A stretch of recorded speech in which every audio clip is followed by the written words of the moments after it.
Maryland to begin 2 months of one rugged ACC battle after another. Last Saturday, Duke suffered a crushing blow when freshman sensation Elton Brand suffered a broken foot in practice. But Coach K won't have to look far to replace his leading scorer and rebounder. His bench is stocked with some of the best young talent in America. Their opponents tonight don't get as many headlines, but they have the experience, and they play like their coach preaches, with relentless intensity.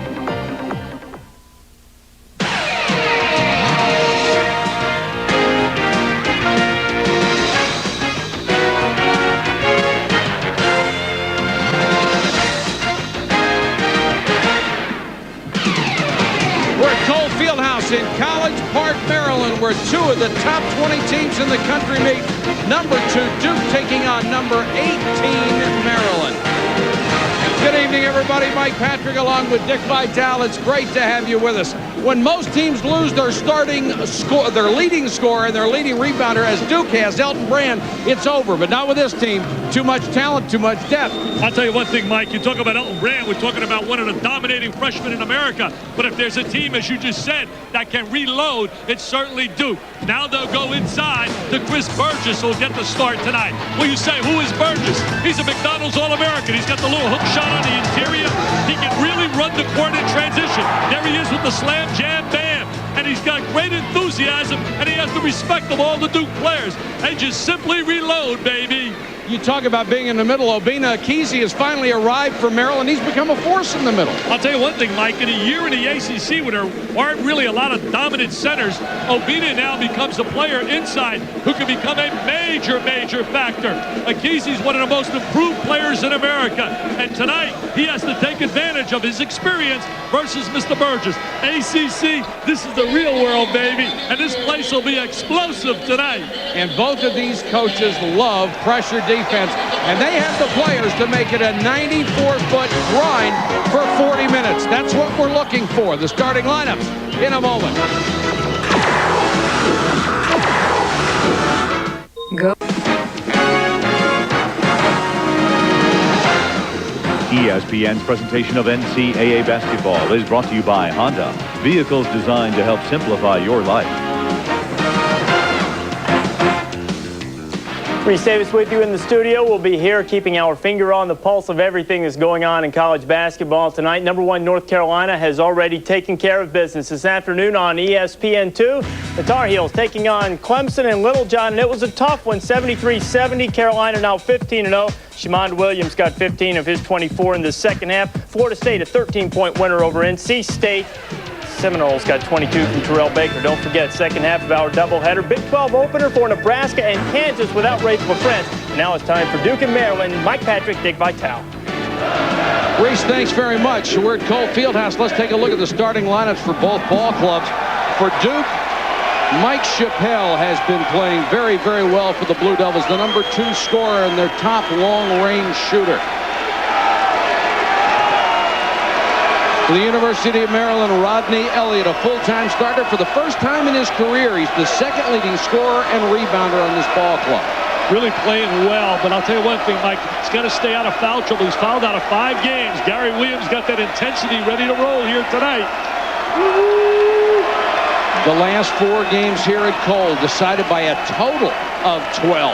You can remember the one that Ricky Price won at the buzzer. He was reminding me of that tonight, 2 years ago, right in the corner. He drilled what, 75-74. It is an oven in here. It was 60 degrees during the day in suburban Washington, and this place really heats up. Langdon trying to get the quick start and buries the 3. Trajan Langdon, his numbers really aren't impressive, but you got to remember this, Mike. He hasn't played a lot of minutes because of many of their blowouts. The minutes really get divided for these ball clubs. Kavaric, who has done a nice job at the point. Kesey with the shot won't go. Kesey had 20 points in the last game against Missouri where they were beaten, and today Missouri got beat by better than by 50 by one of the surprise teams in the country, Kansas State. Chappell picks up the personal foul, the first of the ball game. See, I think they got to go to the big guy. He's really gotten better and better as you look at his numbers from his freshman to his sophomore year. He really is a kid with a lot of potential. And a very bright young man. He came to Maryland because it's only one of 9 schools in the country that offers the double major he wants, including engineering, a lot of computer stuff. Wow. That's great to hear in a day and age where you see so many youngsters out there, athlete, student. It's great to see a young guy like Akizi who's got student athlete as his priority. Look good on those free throws. Here's the full court pressure. Profit against Chappelle. They're going to try to trap. They're going to come after him. There's the full court trap in a rotation. Now they get it to Wojo. He'll pull up for a 3 and buried it. So Duke gets its first 2 shots from long range, and neither one touched the rim. Well, last year they relied so much on that 3-point shot. This year they had more balance with inside attack. Kavarik goes to Akizi. He misses the shot, but he'll draw another foul. Like we can see already, a game plan has been established. And the game plan for Maryland is they are going to the post inside. They're bringing the ball into Akizi. 2 possessions, and they're really taking the ball inside. So he's going right at Burgess. Right here, he's trying to check him. Now he's going to wheel inside. He's got nice little shake and bake moves, and there's the contact. Burgess only outweighed by about 10 pounds, but that's on paper. Akizi looks much stronger than Chris Burgess.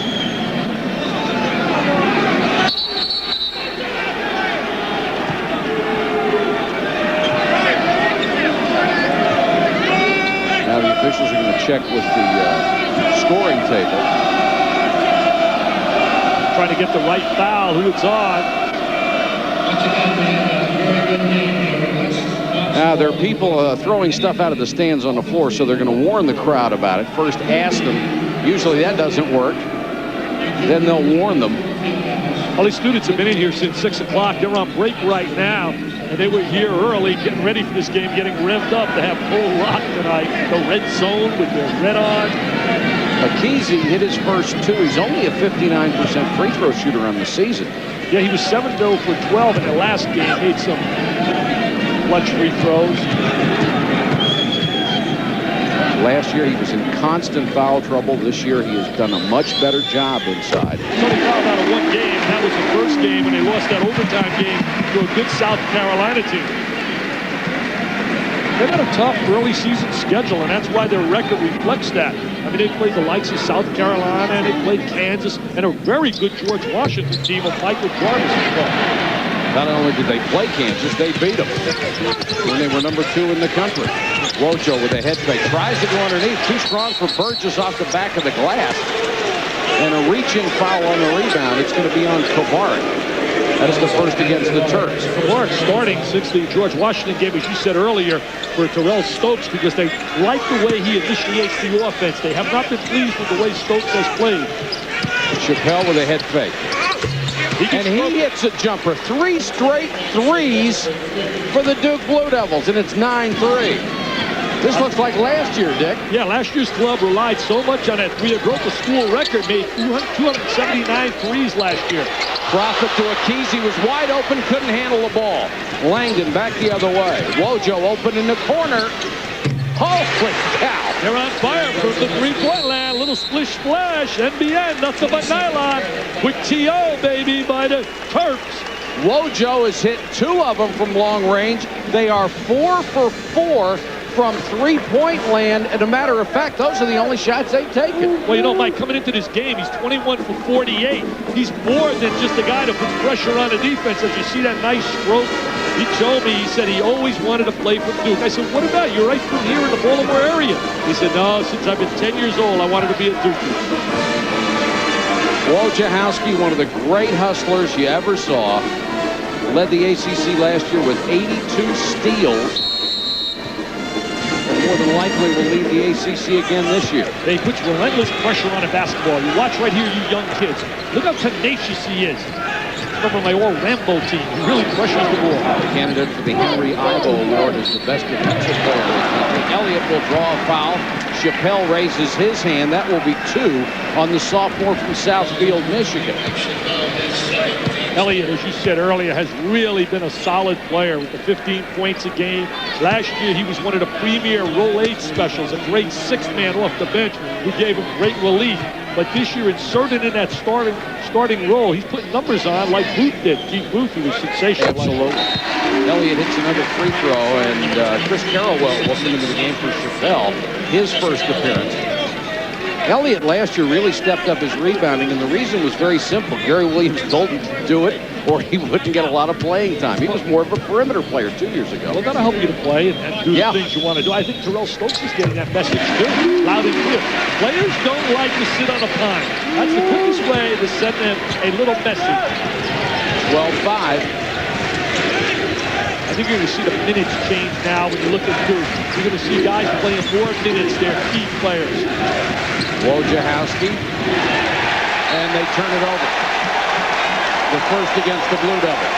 And they got such a solid backcourt. You talk about one of the premier backcourts in America. Mike Krzyzewski certainly has one.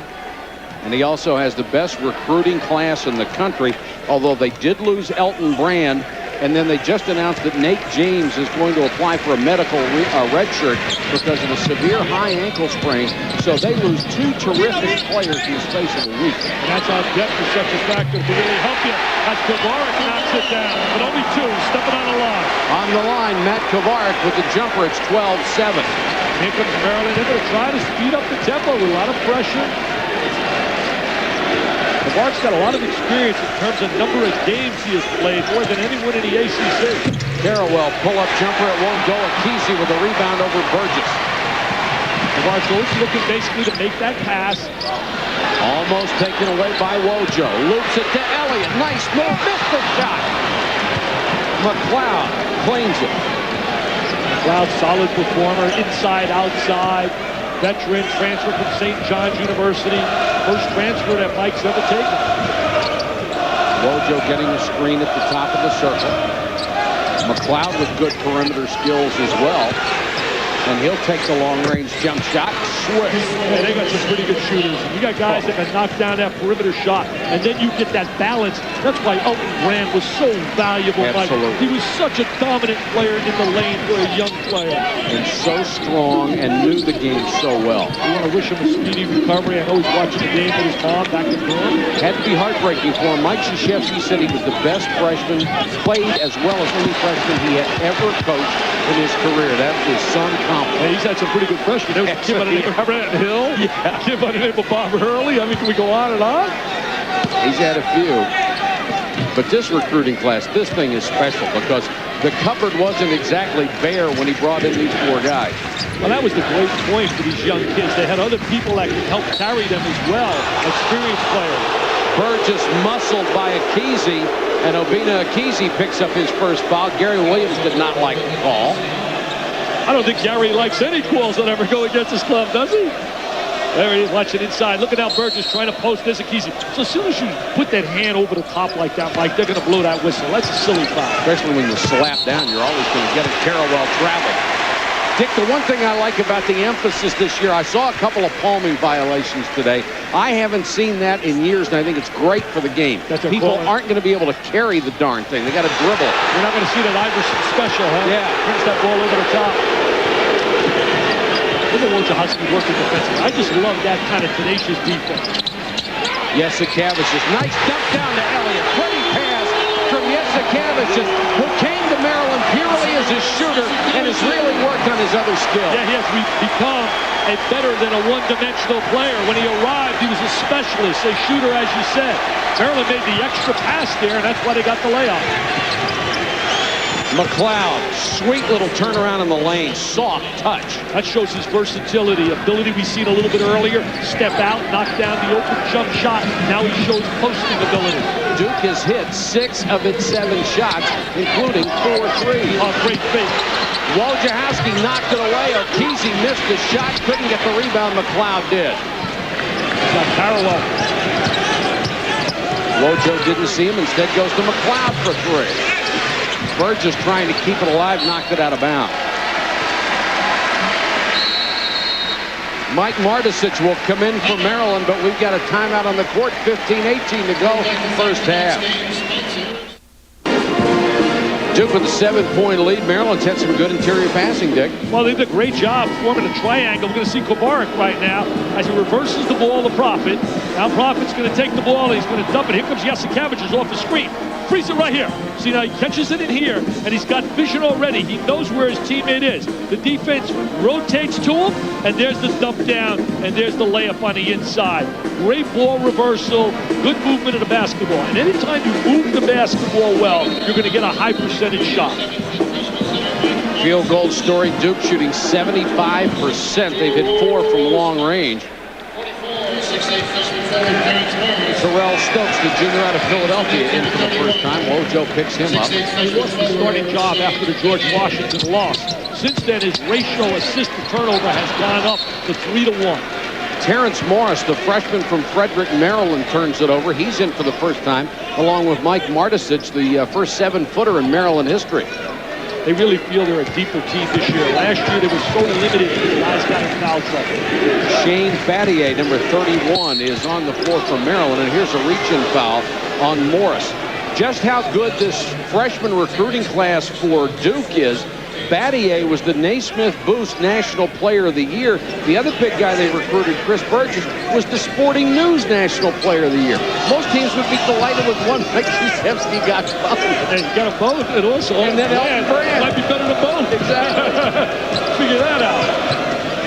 I think you're going to love Battier. He's just such a team player. There's all the intangibles. He's got to get a little bit more hungry and want to score. 6'8", 225, tried to score that time, had it stuck. Saved by Langdon. Shot clock continues to run. It's down to 12. That was a great block by the diaper dandy Terrence Morris, who they're waiting to bust out, Mike. They think he's got great potential. Reach and foul on Stokes. Now watch the rotation. See 44? Here he comes over. He's got the great angle. There he is. He says, get it out of my lane. You may be a superstar. As Mike Patrick says, a Naismith Player of the Year, but this is my court, baby. Of course, he was the Morris, the top 10 recruit himself. Most of the scouting services had him well into the top 10. They got some great player coming here next year. Remember this name. Everybody raves him on. Danny Miller from out of New Jersey.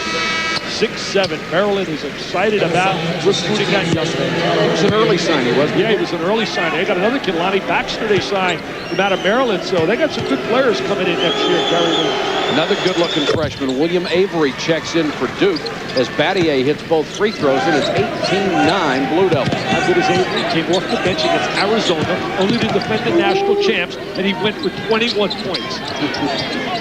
Against the best backcourt maybe in America, Vivian Simon. He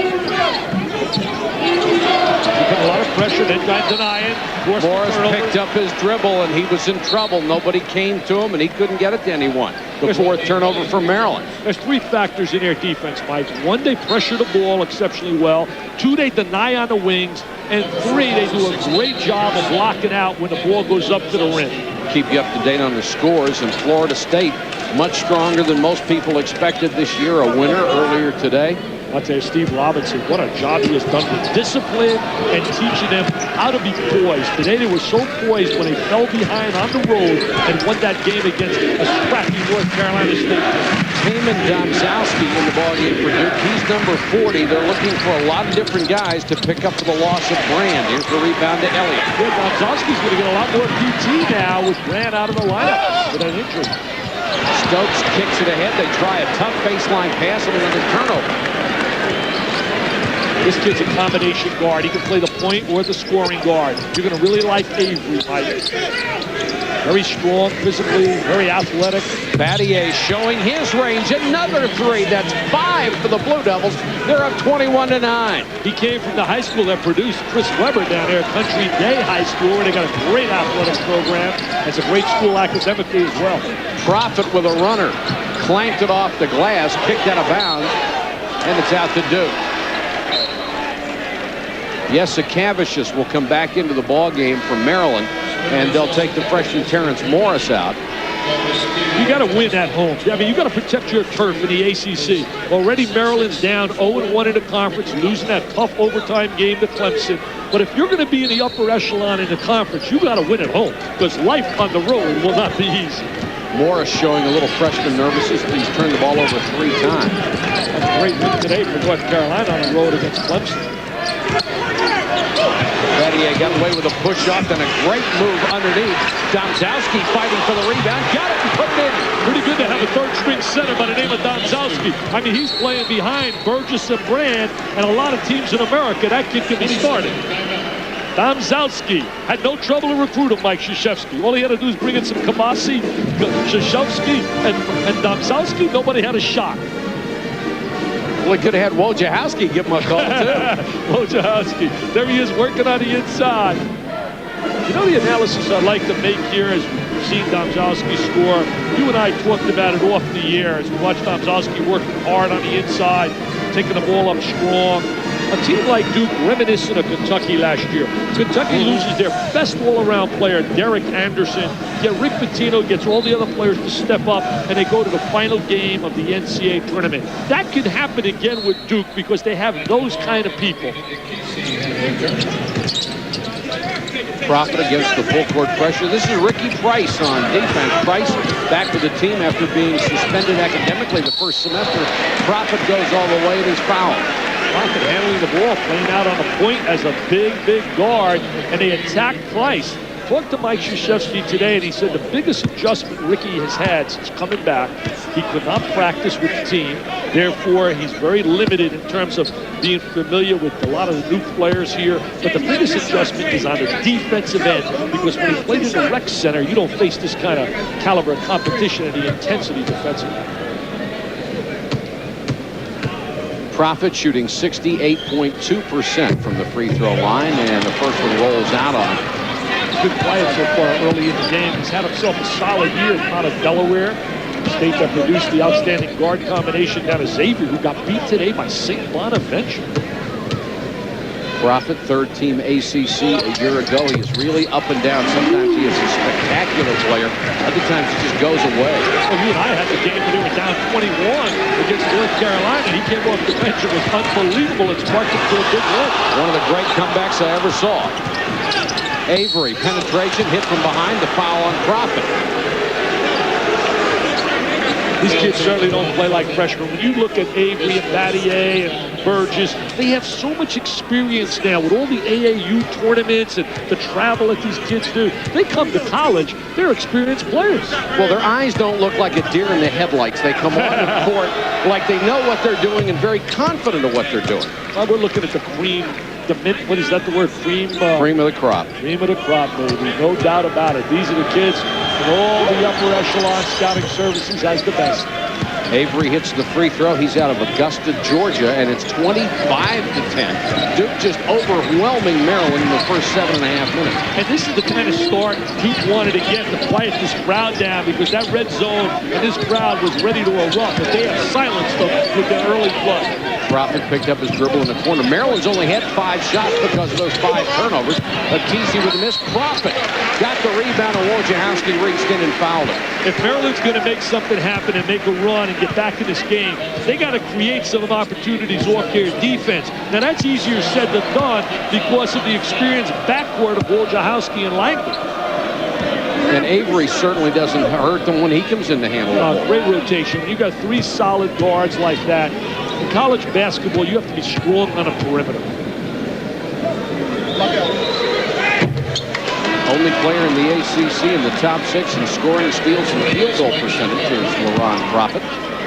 Chappelle, who has some perimeter skills as well. As Ricky Price is getting his feet wet after coming back from the academic situation. Now has his eligibility for the second half of the year. Chappelle was on the bench with 2 personal fouls. Profit trying to hit another free throw. Got this one 2 out of 4. And it's 25-11. Wojciechowski under control, recognizing, looking for the traps, head up, good spacing. Excellent spacing, 15, 17 feet apart. Very difficult to rotate the track. Chappelle, good ball movement. Oh, Battier was open. Got to bring it to him. Goes behind, Akisi reverse layup. I'll tell you one thing, Mike. He just doesn't shoot enough. Against Michigan, he took 1 shot. He's so unselfish. He wants a pass. He wants a rebound. Mike Krzyzewski told me that he's his best young defensive player that he has ever coached. Shane Battier has 7 points so far in this game. This foul is going to be on Domzowski.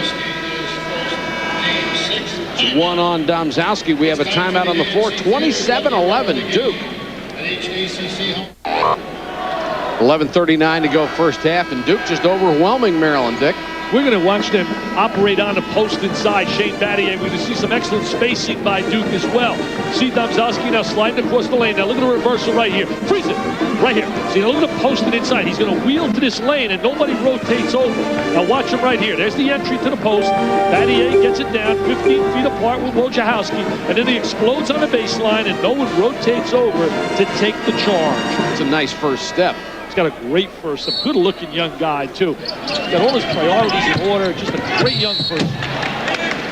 Maryland got Akese free on the inbounds play, and Akese will draw the foul. Akese really active on the inside. He's got to get some help from the perimeter from some of his people. Battier picks up the personal.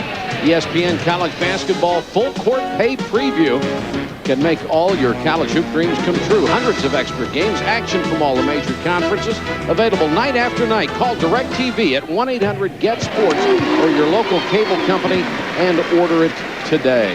I'll tell you, college basketball just gets wackier and wackier. Today, for example, Mike, Louisville beats a Kentucky at Kentucky, and then they go home today and they get beat by Marquette, who's got one of the clutch players in the country, and Aaron Hutchins. Kansas State beats Missouri by better than 50, and Unreal. Missouri beats Maryland. That's unbelievable. Akese has now hit 5 out of 6 from the free throw line. Maryland still down by 14. I tell you, he looks pretty good there, stroking that free throw, and I know he's struggling with his career. Now they change the look of their press. Gary going to multiple pressures. Avery pushed as he cuts toward the bucket, and it's going to be on Stokes, his second. See, the one problem when you start to trap all over, you're going to leave open people. We're at Cole Fieldhouse in College Park. Number 18, Maryland, taking on number 2, Duke. And so far, number 2 has gotten the best of number 18. Maryland tried to be the only team in the country to beat 2 top 5 teams. They beat Kansas when they were like number 2, and they want to get a shot now against Duke, number 2. If you keep knocking off number 2s, pretty soon you'll be number 2. I'll tell you, what a classic. February 5th, you put it down, Carolina and Duke. Out of bounds after the Blue Devils. I know you're excited about that one. Count the days. Oh, absolutely. I think I've done one of those, at least one of those games every year for like 18 years. Wow. And here's a foul on Akese. That was not a good foul. That's the kind he made all last year and has done so much a better job this year. That's why he's only fouled out of 1 game. They're in a 1-on-1 right now, but that's the kind of foul you can't have your 6'11" guy rotating out on the perimeter and making contact. Gary Williams not really thrilled that a lot of touch fouls were being called. Of course, that was not one of them. Well, there's the contact right there. I mean, that's a solid bump. Mike Scagliotta, outstanding high school football coach. They wonder what these refs do. He coaches Pius Catholic out of Bangor, Pennsylvania. They were 10-2. Frank looks like a football Yeah, he's coach. got that look. That's why he's a zebra as well. I'll tell you. Wonder if he yells at officials during football games. Oh, that's a silly question. All coaches do. Have you met a coach yet that doesn't scream? No. Battier hits another free throw. I'll tell you, mentioning that screaming, though, Gary Williams told me today that he has become tentative and he's a screamer because of the Screamwell Carlissimo incident. He said that has really tripped him up in terms of his frustrations. He says all you're trying to do is motivate a player. Sure. Absolutely choke the Screamwell situation. Akese got away from Burgess. Alvina Akese has really come into his own. He is something else in the middle now. He's one of the premier post players in the ACC, Mike. They do such a good job against the press, and then the freshman makes a mistake on a cross-court pass. Yeah, Stokes read that really well. Go inside. The big guy's got to slide inside. Get away from up top. This is the kid that's got to step it up for them. Stokes. He's got to give him the experience kind of play he gave him the moments last year. Wojciechowski cut him off. Nice backdoor. Nice pass. And Pavard knocks down a little 5-footer from the baseline. Here comes a little run by Maryland, Mike. Here comes a little run. Uncle Mo's starting to go their way. Crowd's in it. Langdon kicks it to Chappelle. Oh, it's another one. Oh, nothing like the trifecta to quiet down a run. Chappelle has hit 2 from long range, 32-17. Well, he's been shooting the 3 exceptionally well this year. And tonight, Duke as a team is 6 out of 8. Well, last year, 278 to break a school record they made. Jesse Cavish's nice head fake, got it inside. Elliott with a turnaround. Elliott sees be running its offense a little better right now. Yeah, they're getting better shots because they're making that extra pass. And Elliott just thinks he's a star now. Look at the way Wojo handles the press. He's just tremendous. He's really the heart and soul of this team. Oh, there's Langdon, Andy foul. They'll have a chance for a 4-point play. Rodney Elliott with a silly foul. Oh, baby, was that a big one? A little splish splash right there. The Alaskan assassin, Trajan Langdon. They're going to reverse the ball. Langdon's going to post up at the three-point line. They're going to kick it out. There's the reversal. Swinging it side to side. Make the extra pass. And now there's the contact. Boy, Elliott got him with an elbow in the gut. There's just no point to go out and foul a three-point guy. Especially a guy that can stroke it like this kid. Absolutely not. See, I think you're going to see his numbers going up. Look at him tonight, dude. 7 for 9. 4-point play for Trajan Langdon, the junior. What a comeback he has made after 2 years ago being out all year with a bad knee. Struggled with it a little bit last year, but hung in there. But the only thing he can't do is hit a fastball. His minor league career may be over. Only hit about 200 for 3 years. Stokes, offensive foul on Stokes. They're leaving his feet up in the air. You know, you're mentioning his baseball career. He started seeing that curve and slider, baby. And he said, you know what? I'd rather shoot the rock. We're going to watch Stokes now. See, here's the defense rotating over. Look at Battier. Battier rotates over, feet are planted, Stokes up in the air, and that's a charge. He may have gotten a little lucky, though, Dick, because he was leaning. He did have good position, but he leaned. There's another foul. Maryland being killed in the personal foul department. Stokes picks up another one. Now, this is not the kind of start you want at home. You're down 17, coming off that loss psychologically. That's got to hurt, losing to Missouri where they expected to win. Well, you had the feeling they were looking ahead to this game when they went on the road to play Missouri. Duke's hit all 7 of its free throws, and Stokes off the bench has picked up 3 personals. Kovarik will get right back in the ballgame. Excuse me, Yasikavicius will come off the bench to join Kovarik. He's got to start stroking that 3, and he can stroke it. Well, certainly not happy with his play. Told me before the game, he said, I just got to do a better job with the basketball and just keep plugging. I'm going to get my minutes, and I'm going to have to make things happen. Last year, they jumped out. They were 17-2. And they were 11-0 before they lost to Georgia in the Rainbow Classic out in Hawaii. Gary thought they got tired in February. He didn't have enough players to play, couldn't spread the minutes around, and he's convinced that this year he's got more guys. His Profit is going to turn the ball over in backcourt. They don't call it. I thought it hit his foot. Wojciechowski reaches in and steals. Too many turnovers now. They turned it over 22 times in their last game. You turn it over against Duke, they'll make you pay with each turnover. 7 so far tonight. They really moving the ball well. I'll tell you, I love Wojciechowski. What a little general this guy is tonight. They are just so smart. Wojo lets loose. That was a poor one. Yeah, that shot right there. Yasikavicius to Kovarik.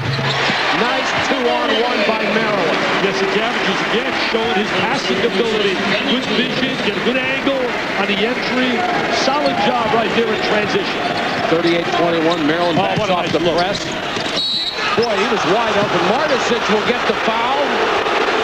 What a great look by Battier from up on top, showing his passing ability and versatility.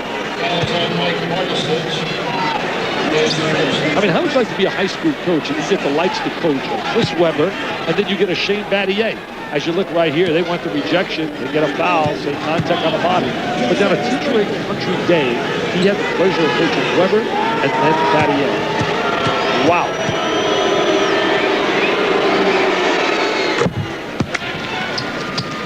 We're going to take a look at Maryland. Look at a great bounce pass by Yasikavicius. Drives it right through to Kovarik. Get the good angle, and Kovarik scores. Usually you see Wojciechowski trying to draw a charge. That was such a good pass, he couldn't even get into a position to try it. 40-21 with 8:15 to go in the first half. Duke can't play much better. I'm just going to say that, Mike. You beat me to the punch, as you usually do. But they're playing such an excellent game defensively and offensively. Reach-in foul on Langdon and a wry applause from the crowd.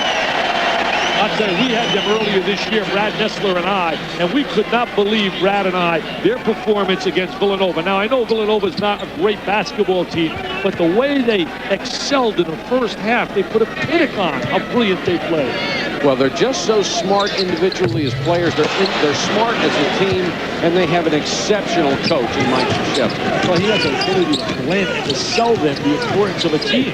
A lot of these kids would be superstars at other places. McLeod buries a three. He has 7 points. He shows his versatility, inside, outside, we talked about. I thought that was a great asset of Rick Pitino, able to sell his players like Ron Mercer and him, that, you know, it's okay that you only play 20 minutes a night. Martisich, nice pass. Prophet had the double clutch. Kesey with a follow, and he'll draw the foul. Hurt his ankle a little bit. Trying to walk it off. Got a chance to meet his idol. His idol is Hakeem Olajuwon. Got a chance to meet the big fella, one of the great guys in the NBA. Olajuwon, a beautiful person. Foul was on Battier, his second. Thinking of block shots, Battier. Yeah, Battier. He bats him away, leads him in shot blocks with 15. Now we got you away from the football booth. Now we got you in the basketball arena. And I know the emotion, the excitement of this game. You love it. Thing is, I love them both.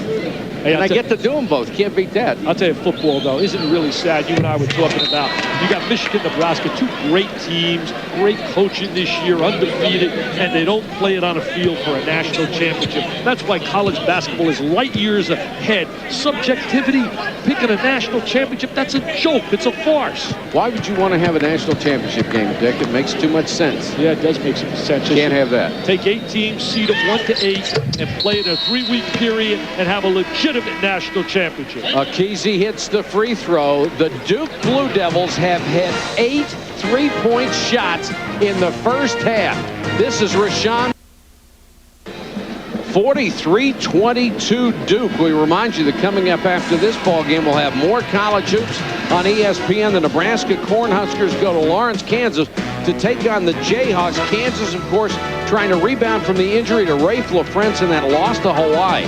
Nebraska against number 3 Kansas tonight on ESPN. I tell you, talk about injuries, Mike. You got the injury to Brand at Duke. Melvin Watson out with an injury down in South Carolina. Rafe LaFrentz, certainly a leading candidate to be player of the year, goes down with that finger injury. The good news is he'll be back, though, in 6 to 8 weeks. We got a charge right there by Langdon. Offensive foul on Trajan Langdon. Nice job by Kovarik to stand his ground. You know, you mentioned Hawaii. Let me tell the people across America, they have one of the great backcourts in the nation. Anthony Carter, as you see Langdon making a contact right there on Kovarik. Carter and Alika Smith. And any team that can keep me up at 2:30 in the morning on ESPN and watch them play like I did has to be special. Because, Mike, I love to get my Z's. I love to get a little nap. I would think the only thing that can keep you up at 2:30 is an injection. I'll tell you, but I watched that guard combination.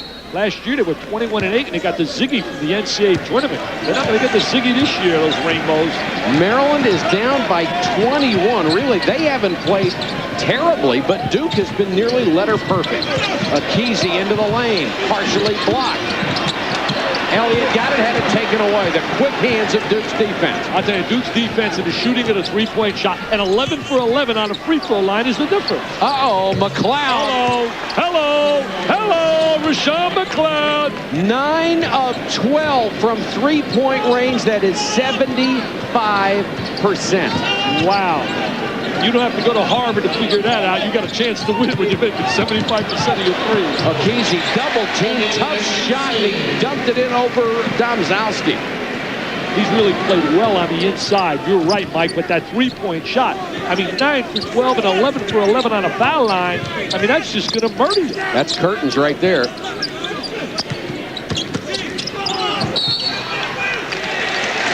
Offensive foul called against Chris Carrawell. Jim Haney with the good call. Carrawell from out of St. Louis, played in high school at Lauren Woods, the big fella down at Wake Forest. Now watch Kesey inside. Look at the big guy inside. Domzowski trying to play him defensively. Very strong, physical. He's very agile and mobile.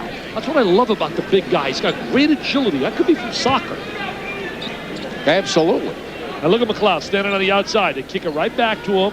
St. Anthony's High School fame, played for Bob Hurley Sr., good rotation.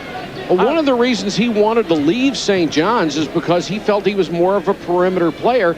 And then, ironically, he comes to Duke, and because of injuries, he's forced to play a lot inside. And that may happen again this year. No question. And I'll tell you one thing about this kid. It's hard to believe St. John's allowed him to get away. Oh, yeah. Hey, you're talking about St. John's. They got beat tonight by Seton Hall. Tommy Amica gets a big win. Kovarik hits the free throw, 46-25. Here comes Avery. What a good-looking young player. See the extra pass right there? McLeod. Very simple.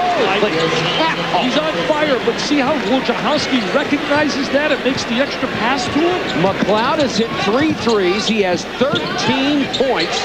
And now they try to answer with Jasikevičius, and he drains one from the corner. That's his first 3.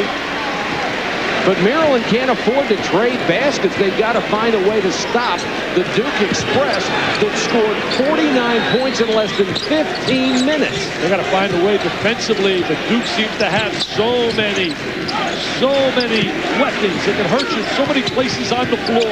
And this is without the injured Branch. McLeod, great dump off to Domzowski. You know what? That was an example. They respected his three-point shot. They came at him hard, Mike, and he just made that triple threat move and made the drive to the goal and dumped it off. That all came because of his ability to shoot the three, McLeod. Boy, there's an absolute brick fired up from the corner. LaRon Prophet shot from 20, and he shot it about 22 feet. Well, you see the little panic time now, too. You're down 23. Now comes a tendency to take bad shots. Oh, we talked about Prophet before the game. Up and down. He can keep you in it. He can shoot you right out of it. There's McLeod with the dish. And that happened, Domzowski getting the opportunity because they ran out McLeod after knocking down 3 threes. O'Keefe gets it to Jasikevičius. Caught in the lane, tried the no-look pass, and had it taken away. This Duke team looks outstanding once again tonight. Finally a miss. Domzowski comes over the top, and he'll pick up the personal foul. That's number 2 on the junior from Lovington, New Mexico. The one that spent most of last year in Mike Krzyzewski's doghouse. Well, also a lot of injuries as well. Had the injuries, and that really set him back as well. But watch the extra passing that I was talking about that Duke does. Watch it right here as they're going to rotate the ball. See, they're going to rotate it. There it is, the extra pass, the quick bounce pass by Wojciechowski, and McLeod knows how to deliver it. The area code jump shot.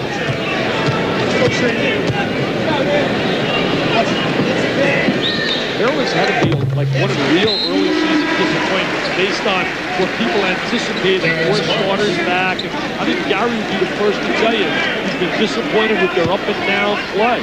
They lost a couple of heartbreakers, though, that could change your whole season. They lost to Clemson in overtime and South Carolina in overtime. That's right. I mean, you win those two. Psychologically, your players start to believe.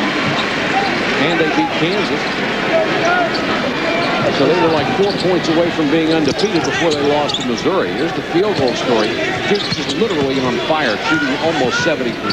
And look how hard they're playing those defensively. Maryland's coming in their face, but they're just executing so well. Great execution, good timing, rhythm. See the little curl move outside. One of the few times the shot clock has run down, and Avery throws up an air ball. Kovarik back the other way. Dangerous pass. O'Keefe had it knocked away by Domzowski. Crowd wanted to foul, not going to get it. Trying to make the spectacular play that wasn't available. 9 Maryland turnovers. Wojciechowski open. He missed it. Look who got the rebound. I'm so impressed with the way they move the basketball. They really move it exceptionally well. Wojo with another try and hits the 3. It is 54-30. I'll tell you one thing. You're watching a blowout here in the first half because of great ball movement, shooting ability, and just playing the game the way it's supposed to be played offensively. Battier with a rebound. Here comes Avery the other way. It's really a 1-on-3. Not a good decision. Takes it in, draws the foul anyway. He's got that one-on-one ability where he can break down a defensive player. They are really stunned and silenced this crowd. I mean, this crowd wanted to go and party tonight down at Route 1 at Bentley's. There'll be no partying tonight at Bentley's with this going on. Foul was on Kovarik. And Dick, this is the kind of score, you know, you get against the Little Sisters of Mercy, not against a top 20 team at their place. Exactly. Cupcake City should be over with now. Many of these teams load up on cupcakes and put people away. Blitz City. I tell you, we're getting less of that, though. Because look at this one. Look at this wacko. Look at that outfit. It's a college student. 1,400 on the SATs. I mean, he was excited. Look how silent he is now. He's stunned. Yeah, he's one that had to put this on for this. Got a timeout on the court. 3:54 to go. Duke cruising with a 25-point lead.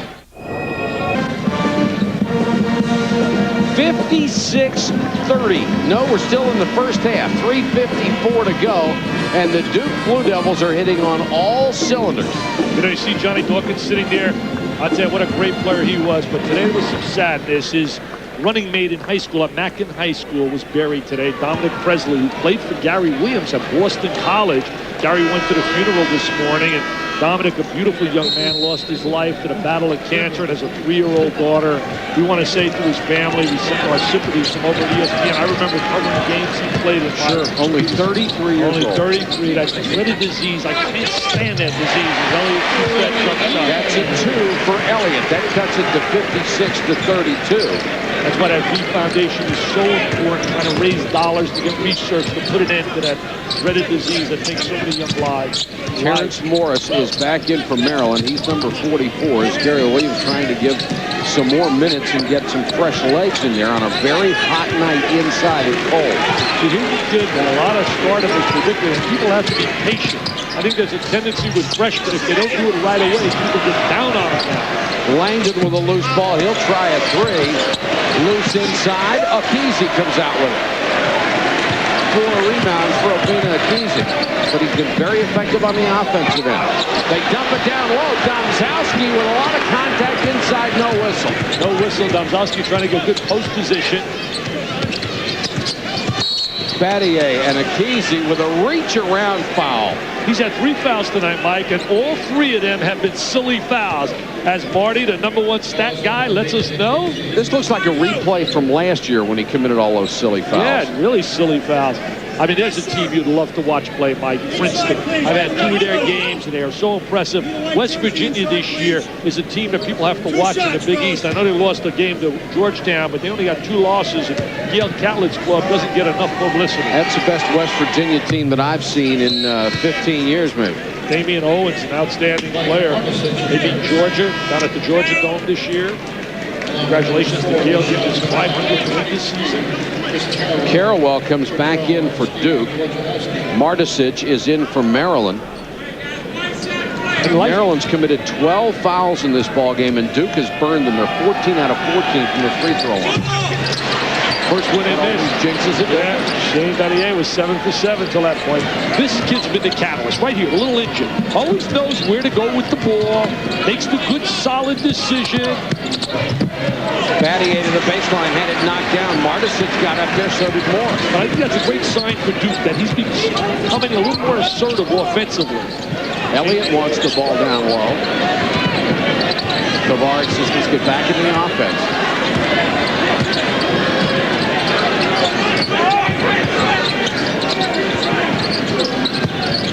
Shot clock down to 12. Stokes looking inside. Martisic wants the ball. Elliott drives the baseline. Tough shot. He will draw the personal, however.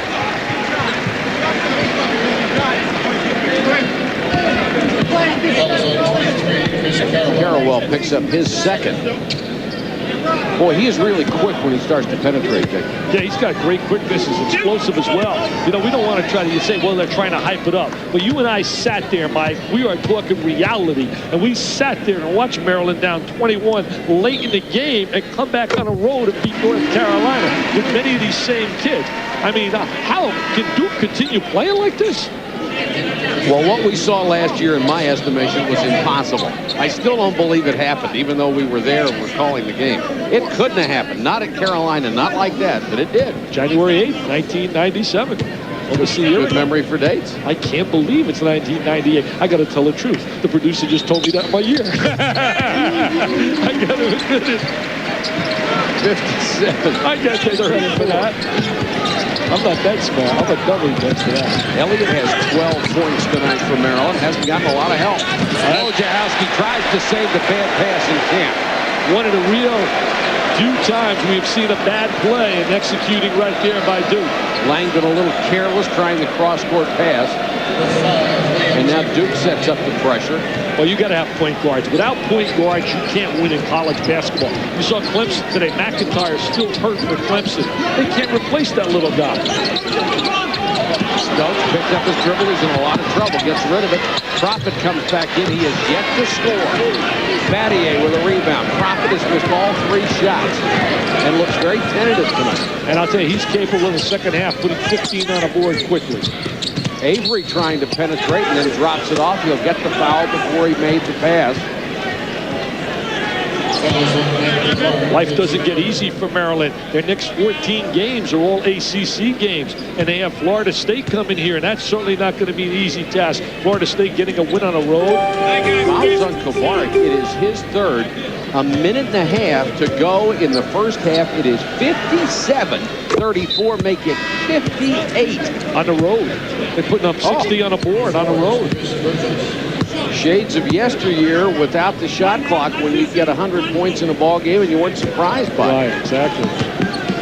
Coming up at halftime with Reese Davis, our ACC update. A Big East fantastic finish, and take a look at the NFL playoffs. Georgetown had a win this afternoon over Providence, a buzzer beater. 59-34. This is just remarkable.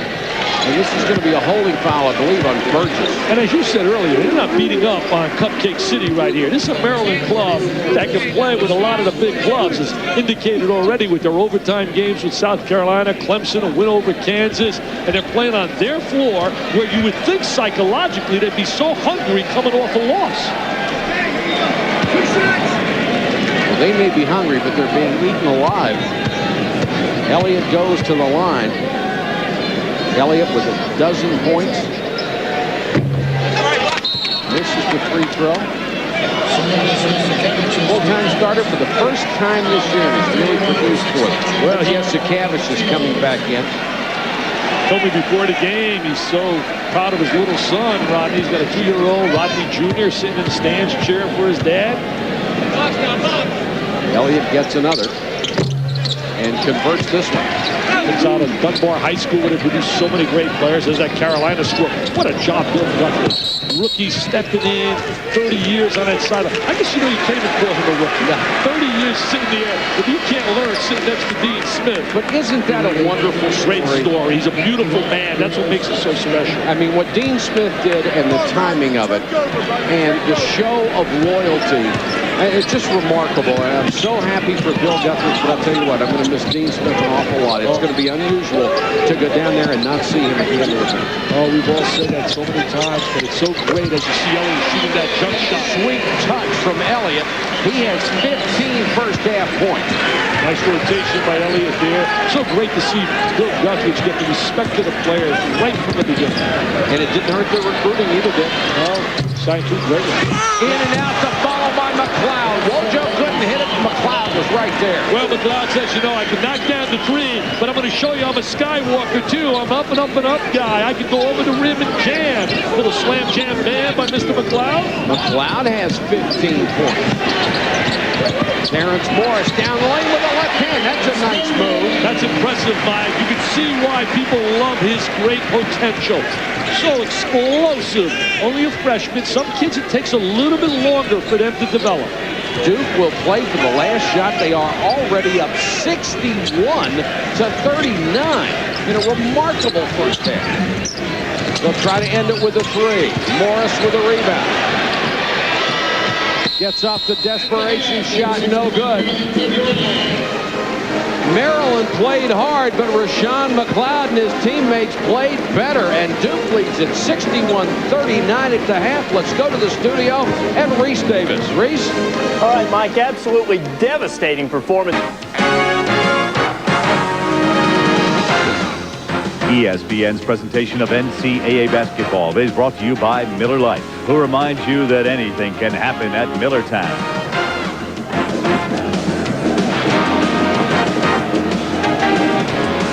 We're at halftime at Maryland, where Duke is leading the Terrapins 61-39. One of the finest offensive performances you will ever see. Duke actually cooled off a little bit near the end of the half. They're only 11 out of 19 from three-point range, and they have missed a free throw. They missed the free throw. They've been on fire, almost as much on fire as you and I are sitting here in this heat box. It's unbelievable. But I'll tell you, the bottom line is their execution, their ball movement. McLeod was sensational, had 15 points. He was inside, he was outside. We're going to watch Rashawn right here, showing he could stroke the J. There he is. He was the star of stars in the first half for the Dukies. And there's Wojo now bringing him the rock on the box inside. And now he's going to show his explosiveness down inside of the low post. Yes, it was the Rashawn McLeod show, but also a Duke show. And there he is right now with a jam. He did it all, baby. He did it all. He was awesome, baby, with a capital A. McLeod, the leading scorer, with 15 points. Battier has a dozen. For Maryland, Rodney Elliott had 15 and 10 for Obina Akizi. Where are you, Mr. Prophet? Invisible. 2 free throws, and that's it. Yesikavish has nearly lost the handle, guarded by Langdon.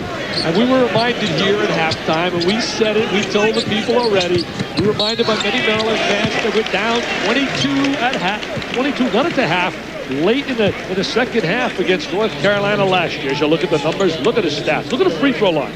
16 for 17. Look at the bench points. Marty Aronoff, our super stat guy, laid that on us earlier. 24 to 2. Yesikavish just with that sweet touch buries it, and it's 61-41. Yes, there is precedent for it, but can they do it? I'll tell you the one thing you have to do now is not play the scoreboard, but play in spurts. Play X number of minutes. Wojo for 3, short. What you got to try to do now is take 4-minute spurts and hope that you go 10-2 in that 4-minute segment. Akizi, beautiful move with the right hand, and he draws the foul. Playing with a lot of emotion out of the locker room. If you had to draw exactly what you wanted that stroke by Yesikavish, and you wanted to quick score inside. The foul on Burgess, his second career start. He picks up his second personal. Now watch the entry inside. They get the good bounce pass. Now look at the great drop step. See that drop step and that agility? I mean, this kid is going to become a solid post player, Mike. No doubt about it. Last year, he averaged 10 points a game. This year, it's up to 13. He's increased his rebounding total.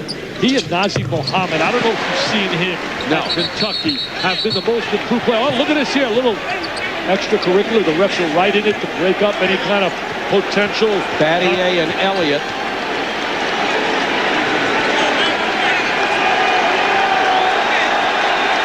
This refereeing crew held it, led by Frank Scagliata. Good 20-second timeout being called right now by Duke. No, they're not. They're coming back out and playing. I thought they were going to signal a 20-second timeout. Trying to apply pressure in backcourt. Wojciechowski and Kovarik. Here comes the trap. Great recognition by Wojciechowski. Should get open shots against that trap with that ball reversal. Carrawell tied up. Oh, they'll call the foul. The Terps thought they had it. You know what's sad about that as well, though? Even if they did have it, look where that arrow's pointing. Isn't that amazing? I mean, you do a great job. You forced the situation here. They call a foul on it, but let's say they would have called the jump ball situation. It would have went over to Duke.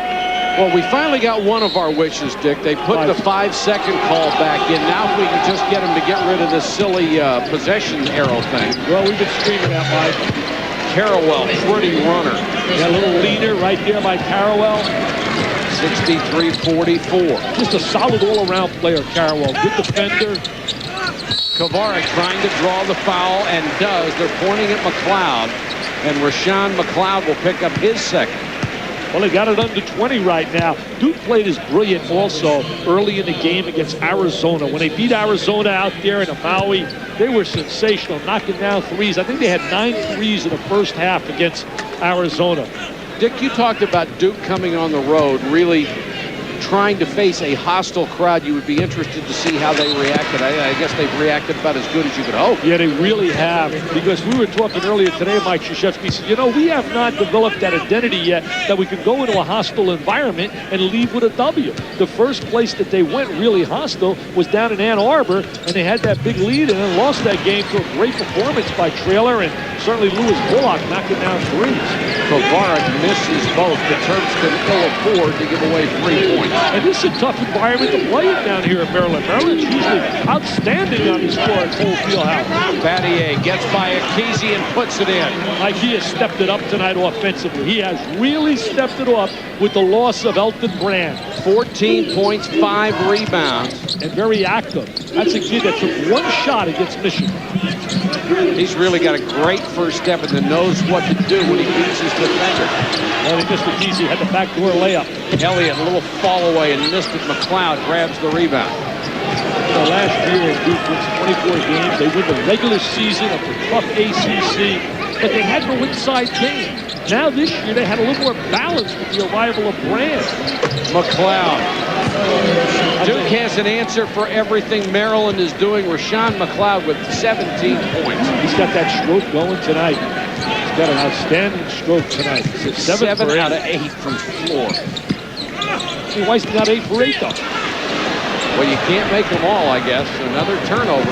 Here comes Wojo back the other way. The young kids out there, you don't have to be 6'10" to play the game of basketball. You look at guys like Wojo and guys like Shante Rogers, 5'3" at George Washington.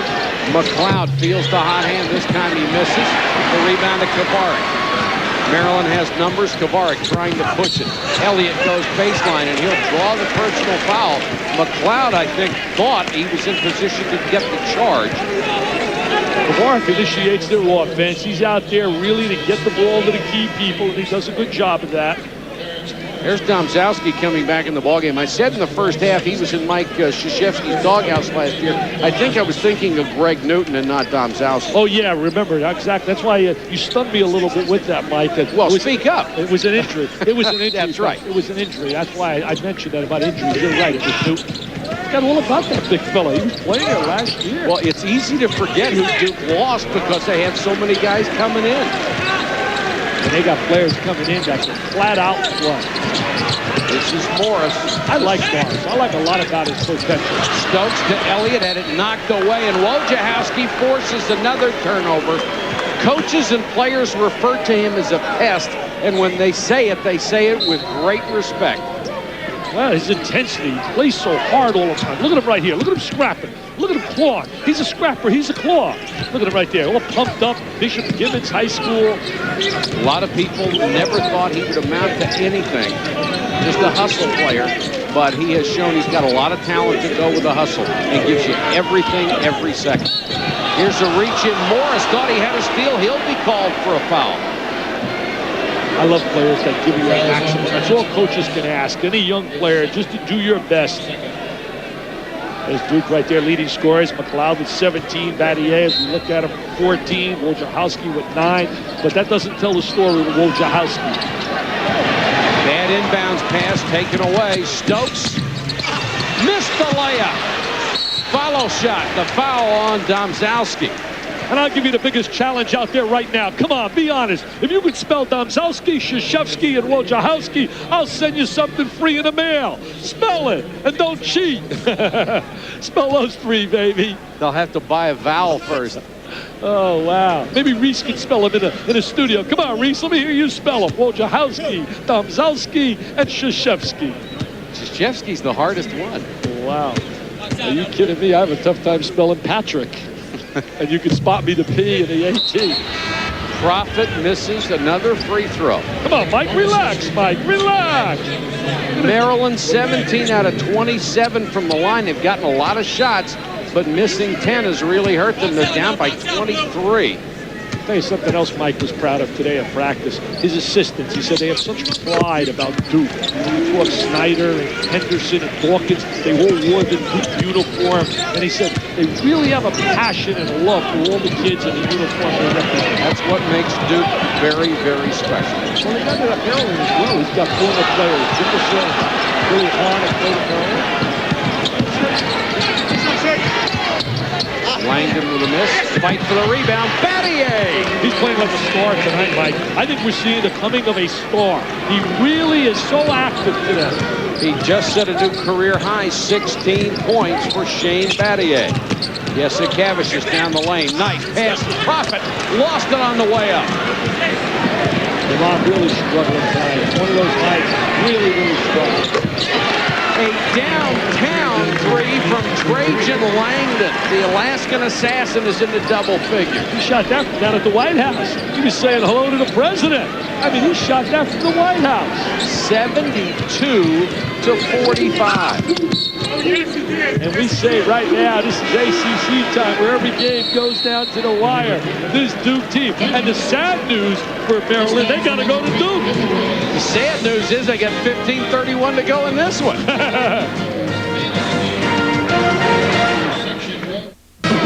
Duke running away with it, 72 to 45. We remind you that College Hoop tonight faces off tomorrow night on the Deuce. Dave Feldman and Quinn Buckner bring you up to date. Take a look ahead at the upcoming week in college basketball with a special focus on the major matchup. College Hoops tonight, Sunday. I can't wait to see that show. Quinn Buckner, the former Indiana Hoosier, Duke and Maryland sitting next to each other. Wow, Duke's sitting there with all the Maryland fans. There's a former player here at Maryland, Gary Williams, 1989. He came here as the coach. He really, if he had known at that time they were going to hit with that heavy probation, he may have stayed at Ohio State, he told me. Because it wasn't his fault, and he was really burned for a couple of years by it. They're burnt big time, and then they rallied back and had the great years of 94 and 95 with Joe Smith. We are told that Gary Williams just told his club during that last break, we have no leadership, and we are going to fix that right now. So he has issued a challenge to his ball club. They're down 27 at home. I tell you, he's that kind of guy. I mean, you talk about a competitor, an intense competitor. I know Gary a long time from his days when he started coaching in high school, and I was coaching years ago in New Jersey. And he won a state championship, and then he had such a brilliant career when Tom Davis gave him the opportunity, hired him. He was a soccer coach at Lafayette just to be an assistant basketball coach, and said he didn't know anything about soccer. Stokes nearly got the steal, and Duke will get a foul inside. Nice drive to the bucket by Avery. Avery with that explosiveness on the baseline. But they had that great run in 94 and 95. As you see Wojciechowski driving it to his teammate, and there's Avery. The good athletic ability we talk about, the good first step. Morris picks up the foul. It is his third, and Avery will get a couple of shots. A consensus top 25 recruit, McDonald's All-American, great quickness. Played at Oak Hill, played at that famous school in Virginia, has produced so many great players. Avery has now hit 7 out of 7 free throws, came into the game shooting over 84% from the line. And that's one thing Duke has always done. They have always shot free throws well as a team. That becomes contagious as well. And it becomes contagious the other way when you throw up nothing but bricks. And also, there's a lot of those guys around. I'll tell you what becomes contagious that's so special with Duke. As you watch Elliott with a good post move inside, making the extra pass, being unselfish, and also digging in defensively because you know you're not going to play, Mike. You're just simply not going to play. Elliott got 17. Look at Wojo. Stokes picks up the personal foul. That is 4 on Terrell Stokes. See, too much looking at the referees and too much concern with every call rather than just play. Can't blame people. Got to play. And the bottom line is they're taking a whipping here tonight by Duke. I mean, a flat-out whipping in every phase of the game. Maryland has committed 18 fouls. And even Maryland fans looking at us, listening to us right here and nodding their head in approval. And Duke has burned them 18 out of 19 from the free throw line. Just remarkable. In this day and age, where teams don't shoot well on the line. Well, I did the Purdue-Minnesota game yesterday. Two teams were shooting in the mid-70s. It's wonderful to see because so many guys, that's just mechanics and practice, period. You see guys who can't shoot free throws, and it means they don't want to work on it. Concentration, focus. By the way, I heard you were there filming again yesterday. See, I even listened to the afternoon. Gene Katie's club bounced back after their blowout by Michigan State at home. That was a great first half. Jacobson could play, the kid at Minnesota. He put a show on for you yesterday, Sam Jacobson. Didn't he? This guy's got some serious hops. Yeah, he's got great hops. Excellent swing player. Here's Wojo, head up. I want to pick up that dribble. We haven't heard a lot from Burgess today. Langdon, a tough shot, and he buried it over Yesikevich. Trajan Langdon with a dozen. Playing really well tonight, a solid performance. A kid like Burgess only got 10 minutes in that first half, and the reason a kid like that doesn't become a factor offensively is because they're shooting the ball so well from the perimeter. Doesn't get a lot of touches, does he? Well, you don't get many shots. Only so many shots you can get in a half. Morris out of the corner, air ball. Avery, nice decision to pull it back out and wait for the numbers. This has been a clinic by the Blue Devils. On both facets of the game. Well, I'll take three facets. Special situations, making free throws, also offensively and defensively. This Morris with the steal. Domzowski back, and Domzowski got a piece of it. Well, there was some contact right there that might have been missed, Mike. Domzowski did a great job hustling to get back, but I thought there was some contact on his arm.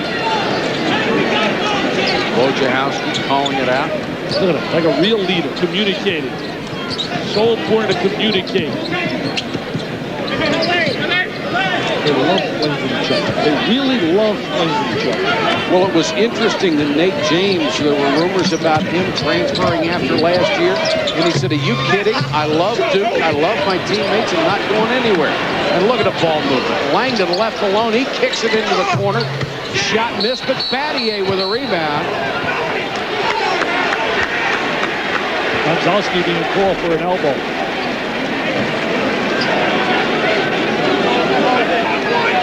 Crowd is really silent, aren't they? Usually come in this place, it's rocking, it's rolling, so jubilant. Pretty tough to be jubilant. You're down 29. That's 4 on Domzowski. Team has got to give you something to cheer about.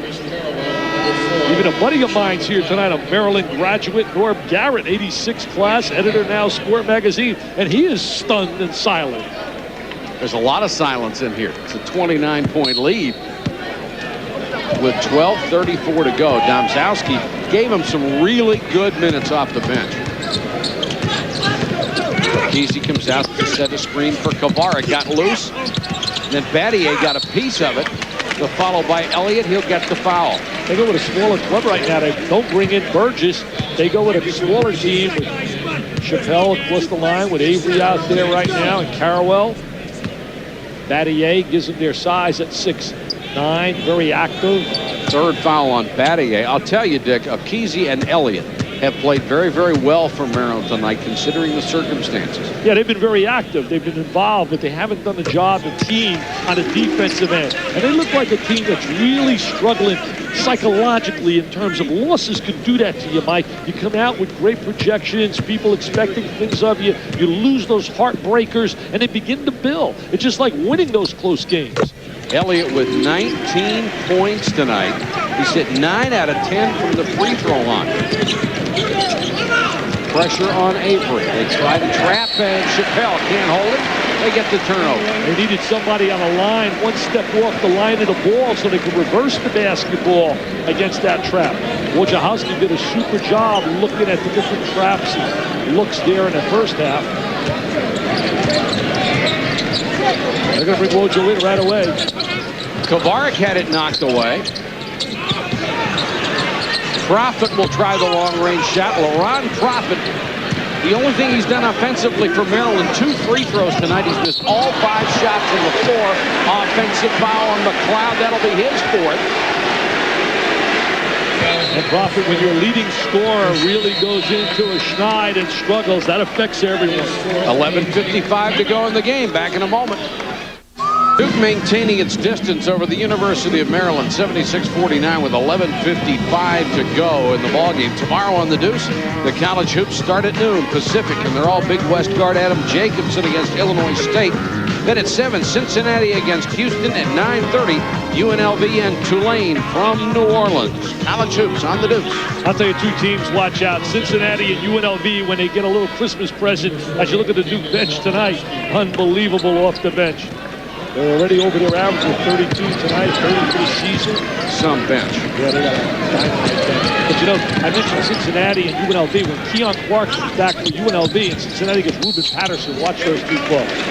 Domzowski just came back in the ballgame with his 4 fouls and just picked up his 5th. He is gone. Yeah, he'll go to the sideline. We haven't seen Burgess at all, but No. he basically played 10 minutes in the first half, didn't have a shot, not a rebound. There's a look at Coach K, 7 times for the Final Four in 9 years. Let's look at Burgess. Usually when a guy's not playing for Mike Krzyzewski, he did something on defense that he doesn't like, and Burgess is finally going to get a chance to play. He must have hurt us. No. I think he's wired us, Mike. No. He's got a wire. And look, Coach K listening to us. Hey, I'm going to call up his wife, Mickey, and say, Mickey, get to Coach K. He listened to us. He put Burgess on the floor. Akizi goes back to the line. He's 7 out of 9 tonight. Came in shooting only 59.7 from the free throw line, but he's looked a lot better than that this evening. Well, the last 2 games, he has really improved. Started out so poorly on the free throw line. 14 points for Obina Akizi. We've seen some positive things. I think Obina, Nazir Muhammad, A.J. Bramlett at Arizona, they're some of the most line-stacked at South Carolina. Some of the most improved players I've seen in America. Guy Rucker at Iowa as well. If you look at Tom Zalski, he's going to sit on a pine now. No more playing time with those fouls. Wojciechowski back in the ballgame. He has had a typical Wojo night. 9 points, 4 assists, 2 steals, 0 turnovers. Isn't it amazing? No turnovers against crappy defense. It's just remarkable. Protect the basketball. Burgess, nice pass, and that's it. Oh, I thought that was an offensive foul on Carrawell. Holy cow. It looked like Kovarik was there for a long time. Yeah, I thought they missed that baby. There's now the pass. Look at Burgess with the good vision. There's the kick down. Ooh, ran him down, Mike. Ran him down. Yeah. Now, some people may say he was moving, but remember this, defensively, as long as you initiate and have good defensive position, oh, there was no doubt that's a charge. Plus the forearm, not just the position. Gary was a solid guard when he played here at Maryland. Loves coaching, absolutely loves coaching. He's had him to the NCAA in the top 24 straight years. Well, Sweet 16 twice in 94 and 95. Went to the Sweet 16 at Boston College as well. That shows you how tough it is to get to the Final Four. Mike does it 7 out of 9 years. Remarkable. And I think that puts so much pressure on him because he wants to continually do that. Langdon with a lean in. He spoiled people. Kovarik, poor pass, trying to get the ball to Profit. Had no shot to make that pass, Mike. No shot at all. And that's why Kovarik has been in there, to make the smart plays, not the big mistakes. Wojciechowski hits a 3. He has a dozen. You know, the rap on him when he came and he started to play, they said he can handle the ball, he can defend a little, but he can't make open shots. Well, he shoots better than 40% from three-point range, doesn't turn the ball over. And the first guy that sold me on him was Howard Garfinkel, a 5-star who had him at his camp.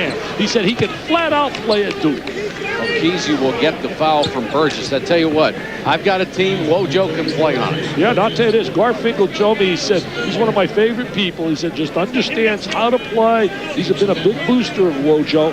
I was really surprised to read that Mike Krzyzewski said, I didn't realize he could be this good. I know that. I said if you're going to be just a backup point guard or just a good player, there's nothing wrong with that. He's turned out to be a superstar. Well, he's turned out to be a real star. He's the heart and soul, and I thought last year they were MVP. Absolutely. Winning 24 games last season.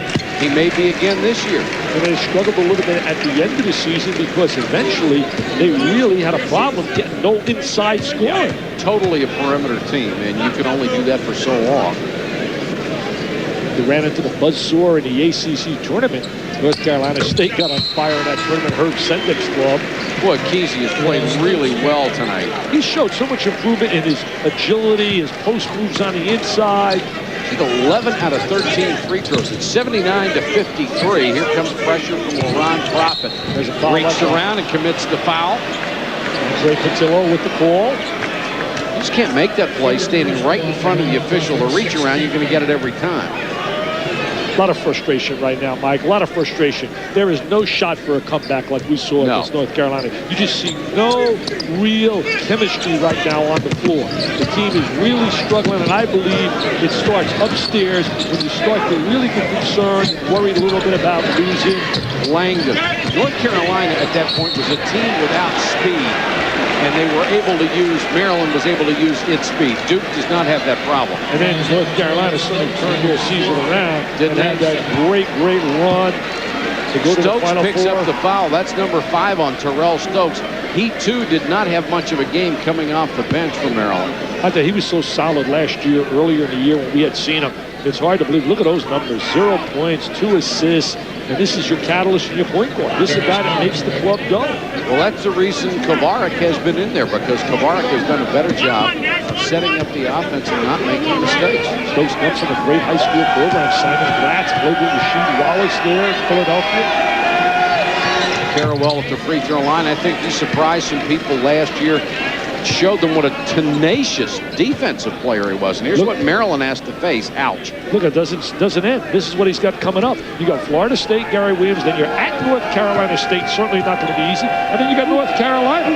But they're Super 6. What a job they've done. Jamison now has to be the leading guy for Player of the Year in college basketball. How about this league this year? Oh, the league is tough again, as it's every year, though. When is it not really Yeah, tough? but this is wicked. I think they've got 6 teams in the top 20. I thought last year was dynamite, too. Yeah, it was. It was really dynamite with Tim Duncan and company. This year, Virginia is really down. Having those off-court problems with Courtney Alexander, and then the year they lost to Kid Whitaker, who they thought was going to come in and be a post player, and that really hurt Jeff Jones. Yeah, they're not going to have much fun in Charlottesville. Oh, that's going to be tough. Still got one of my favorites, Curtis Staples down there. Georgia Tech, Dion Glover might be one of the premier freshmen. In fact, I believe he's got to be one of the top 5 freshmen in America as an impact player at Georgia Tech. Oh, Battier will draw the foul, and Elliott went down hard, hit the back of his head on the ground. Rodney came out of Dunbar High School, was an outstanding 6th man last year, has become such a solid starter. Boy, he fell hard, and you could hear his head ricochet off the court. Had such a fine evening. He's played hard. He and Obina have really been solid contributors tonight. Absolutely. In this blowout.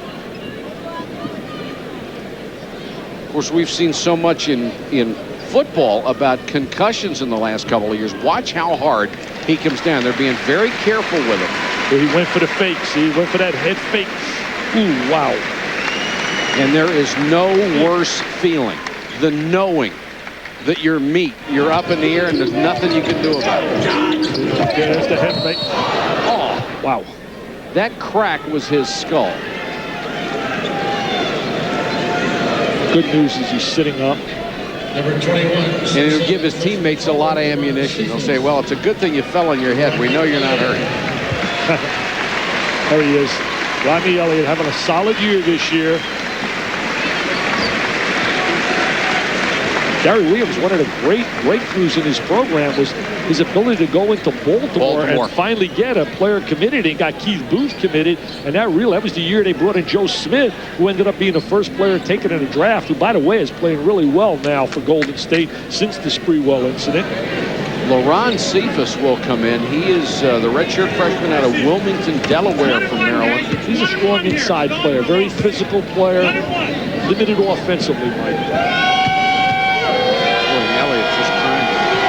Shake off the cobweb. Battier missed the free throw. That may have been tipped in by Morris. They'll get the piece there. They'll give the bucket to Burgess, but I swear Morris was the guy that got a finger on it. Yeah, Burgess gets a little gift. He's stepping out now. Trying to step out as a switch. Morris down the lane. Nice dump off to Akese. Nice play by the freshman from Frederick, Maryland. He shows some great potential, doesn't he? It's the second time we've seen a great move to the goal. Once he passed and once he converted. Wojciechowski with a swan dive down the lane. I'd like to chart. I know coaches keep all kinds of charts. I'd like to chart how many times he hits the deck a game. I mean, it's unreal. This kid takes more bruises. The game I did yesterday, we had Brian Cardinal for Purdue. We kept track of floor burns. And I mean, I'd love to see Wojo and Cardinal playing the same game. Look at this. Look at him diving. Look at him diving. I mean, unbelievable. He'll make the All-Madden team. This guy diving and scrapping and clawing. Came up a little gimpy, but he's all right. Look at him smiling. He looks at the scoreboard, and that brings a smile to his face. Last foul was on Morris. That's 4 on him. The Terps have been in foul trouble seemingly since this game began. You know, you put all this in perspective, blowing out. Gary sitting here, his team being blown out. sat with Gary before the game, and he was so down about the passing of Dominic Presley, his former player, who was buried today. As you watch Morris now driving to the goal, and a nice little dump down. And there's O'Keefe with the finish. So sad. I was looking at a picture here as I'm sitting here of Dominic, and beautiful young man. Lost his life at age 33 to cancer. Yes, Cavicius running down court. He never turned his head as Morris tried to hit them with the outlet pass. The best thing they could do is get in a locker room, forget this game, take a day off, and come back here and get ready for Wednesday night against Florida State. 18 turnovers there, and there is Elliott being tended to on the sideline, and those eyes did not look particularly clear.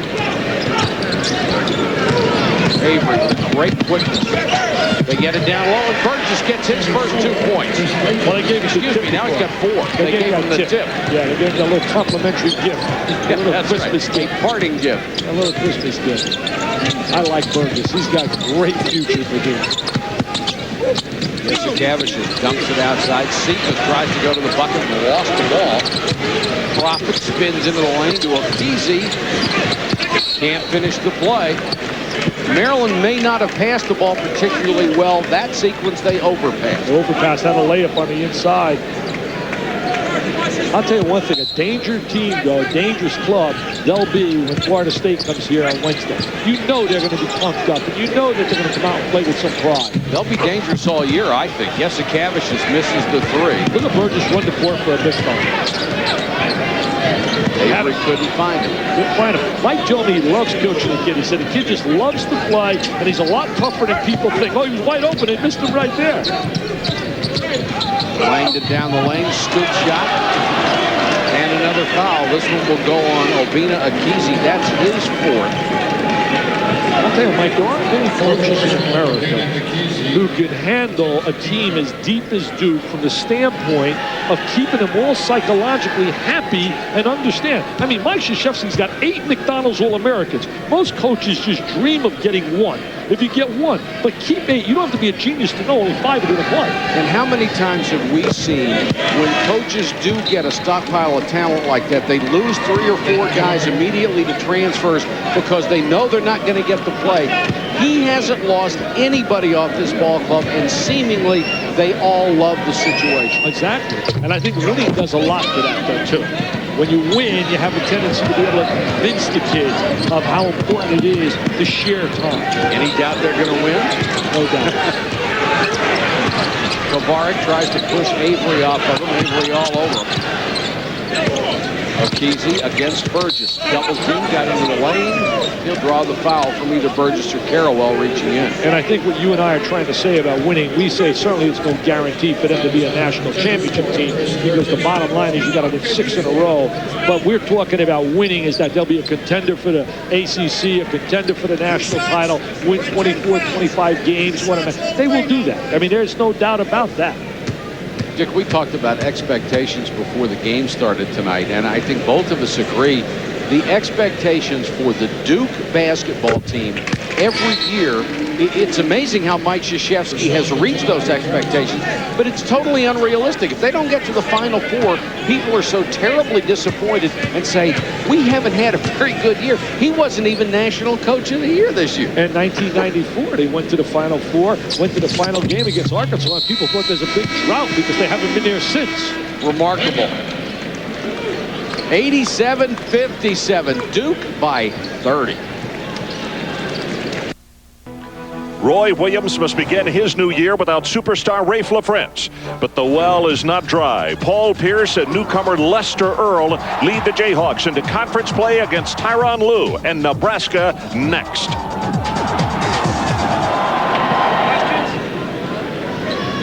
(87-57), Duke leads by 30 with 7:36 to go in the ball game.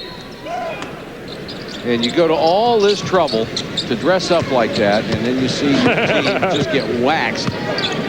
I love going to college campuses, be with all the young people. But the spirit was so taken out of this Maryland crowd by the great shooting of Duke early in this game. As you and I were talking off the air, you trap, you reverse the ball, and they knock down those threes. And look at this balanced scoring attack. I mean, they just go to one guy after another. Langdon with 13 tonight. McLeod was 17. Battier was 16. Wojciechowski was 16. And the good thing for Duke is if somebody has an off night, there are 2 or 3 other guys ready to come in and bury jump shots. You know, it's really difficult to prepare for Duke as well because you don't know where to put your concentration in terms of defensively on what player because they can hurt you in so many different areas. Obinna Akizi with a career-high 23 points. He played his heart out. Yeah, 22 was his career-high prior. Ball knocked out of bounds by Laron Cephas. I tell you, I didn't think that Duke would have been ready out in Maui to beat that Arizona team with 5 starters coming back. But that absolutely made me a believer. But, Mike, I'm going to say this. My magazine, we picked them #1, and people said we overrated them. But that talent, when you looked at those high school players coming in, they weren't just average players. I mean, they were rated in the top 10, those kids, every one of them, in almost every poll. How many times will Duke and North Carolina play this year? At least 2, maybe another in the ACC tournament, and maybe another in the NCAA. Those will be 4 wars. Don't tell anybody, but I'll tell you one thing. I got a great seat for that game on the 5th and one on the 28th, and I'm not going to give that up. I'll crawl to be there for that day. Avery, double clutch underneath, can't get it to fall. Nothing greater than that 8 Mile Road, Tobacco Road, and the rivalry between these 2 great schools, a super state university and a great private school, North Carolina. Profit still hasn't had a field goal. Laron Profit is 0 for 6 from the floor. He's the leading scorer for this club, almost 17 points a game. But sometimes, as we said earlier, he just disappears. I'll tell you, he played so brilliantly in their win over Kansas, played great in their comeback against South Carolina to force it in overtime. So he certainly has the ability. They got to regroup the Maryland club and just unite together, stand together and say, you know what? We're not the first club being whipped by this club, and we're not going to be the last team to be whipped by them. Obinna Akizi gets a standing ovation. He just fouled out of the ball game.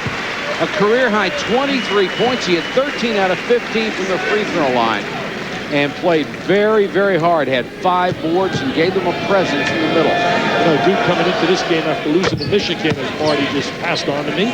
They beat Mercer by 62, Portland State by 50. Now, I know those aren't household names, but those are pretty impressive numbers.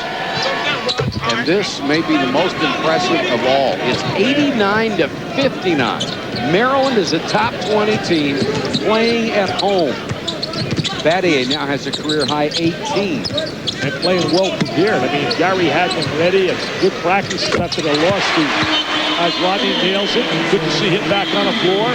Elliott shoots nearly 50% from long range. He knocks that one down. Wojciechowski beating the trap. Using the post really well. Stepping to the ball. Battier up on high.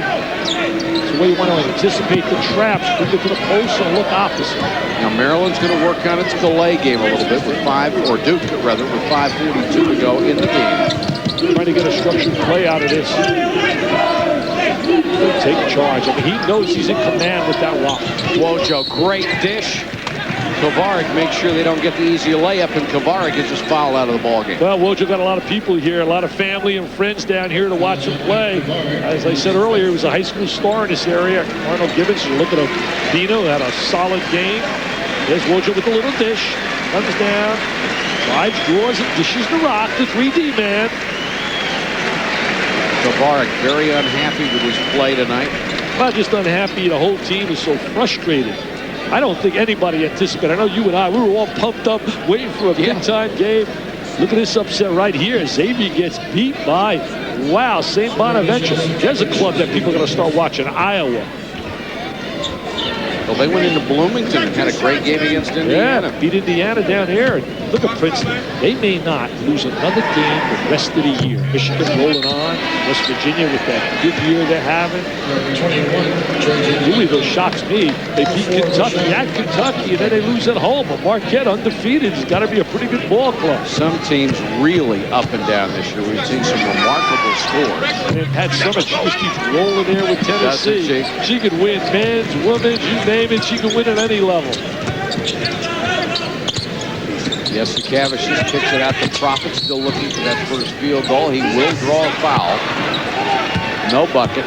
Remember the challenge I gave to Reese in the studio. I hope he's working on it. I'm going to challenge him. I want him to spell Wojciechowski, Krzyzewski, and I want him to spell Domzowski. And if he does that, I'm going to give him a prize. I'm going to give him a big prize, Reese. You're going to work on it. I want you to stand and look at the camera and spell those 3 names. This is called filler time, baby. This is called filler time. The things you challenge people to do, you know? I suppose Krzyzewski very easy. Ding-a-ling-ding. The cash register goes up, up, and away.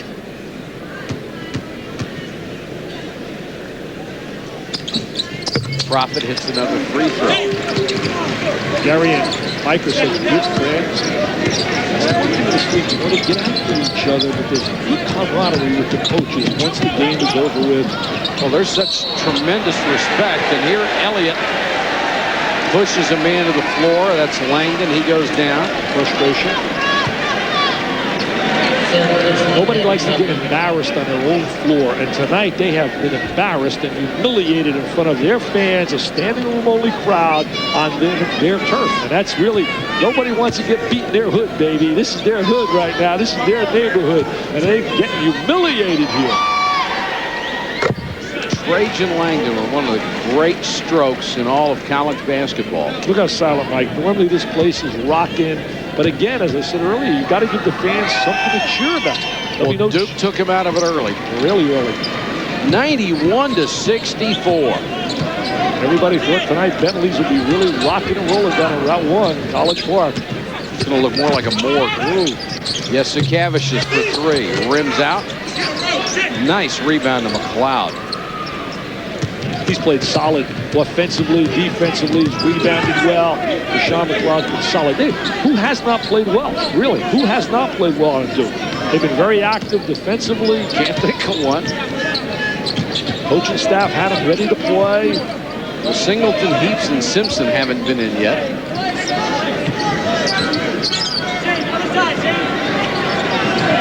Yes, Cavish guarding Wojciech. As the shot clock expires, Chappelle buries the 3. And Chappelle shooting that 3 so well this year. They ran right down to the shot clock, got the final shot just before the buzzer, and they knocked it down. Is there anything they haven't done tonight? They really looked sharp today at the workout. Rick Snyder was really running the workouts with Johnny Dawkins and David Henderson. Mike was sitting on the sideline. He was orchestrating it all from the sideline. Delegates really well. I know they're all happy for Tommy Amaker getting a big win tonight. Seton Hall beating St. John's. Speaking of the Big East, as we were, Georgetown and number 23 West Virginia tip off ESPN's Big Monday coverage this week. The Mountaineers trying to come back in the rematch. Then at 9:30, Texas travels to Missouri to go against the Tigers. At midnight, Kenny Thomas and number 13 New Mexico host TCU. The Big Monday triple header presented by Bud Light on ESPN.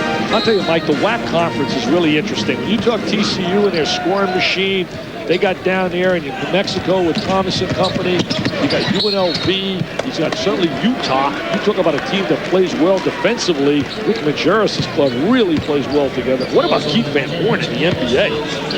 I mean, he's been sensational. Yes, he has. What a great choice for Johnny Calipari. You sound like you were surprised. Oh, I mean, I didn't think it'd be this good. I mean, he's a dominant player. There's Johnny Dawkins sitting right. Remember Dawkins, player of the year, 1986. I believe. Played with Allery. I believe, I may be wrong, Mike. I've been wrong before, but I think they won 37 games. 37 games, and that's the most ever won by a team in the NCAA, and lost to the national championship to lost to Louisville.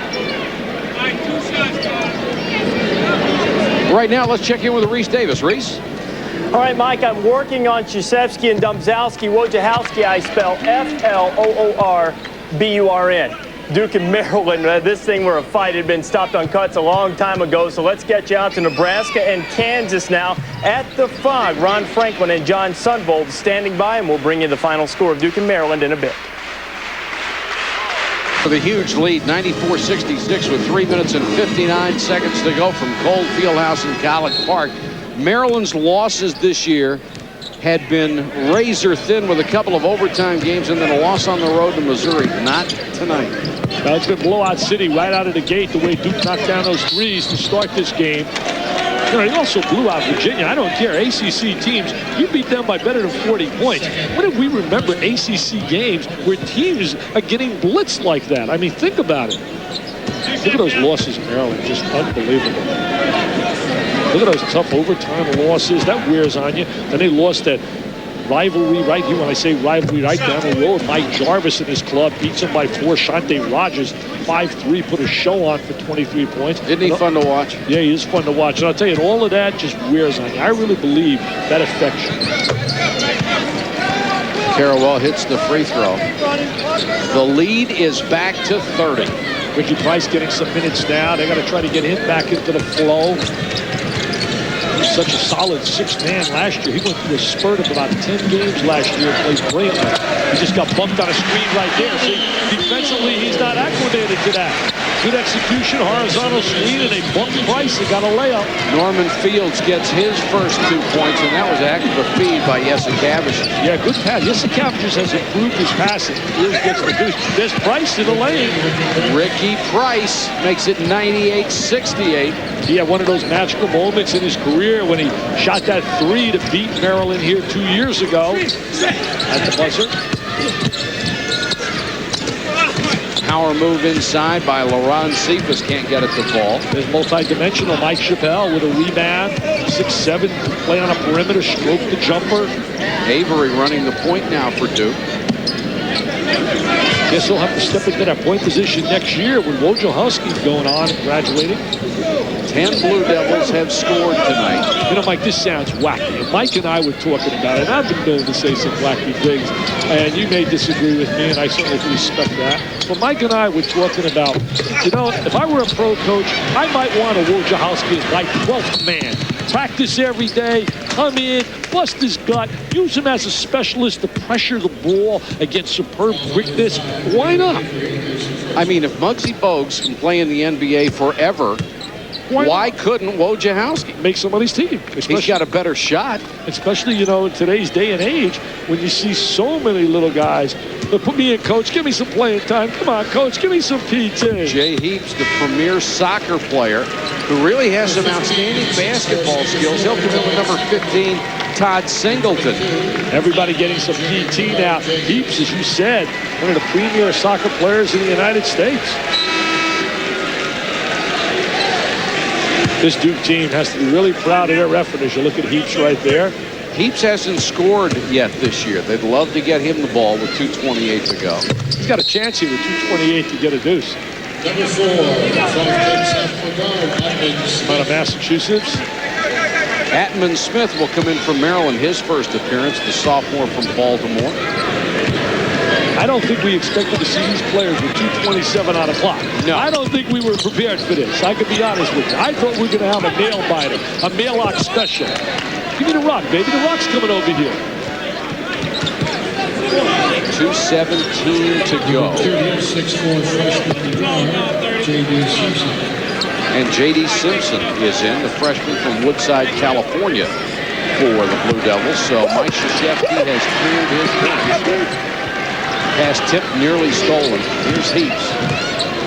Good ball handler.